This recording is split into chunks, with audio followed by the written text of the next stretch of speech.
আমার সন্তানদের পরের প্রজন্ম করবে। কিন্তু বিষয়টা হলো এরকম যে আজকে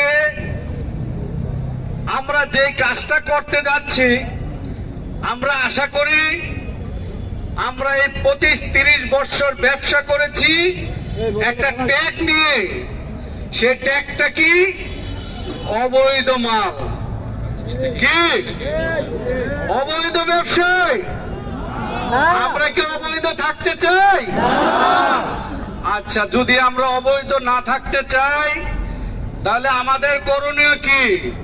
যে কাজটা আমরা আজকে 1 মাস 7 দিন যাবত করতেছি, আমরা এখানে যারা নেতৃবৃন্দ আছি আজকে 1 মাস 7 দিন এটা নিয়ে কাজ করতেছি।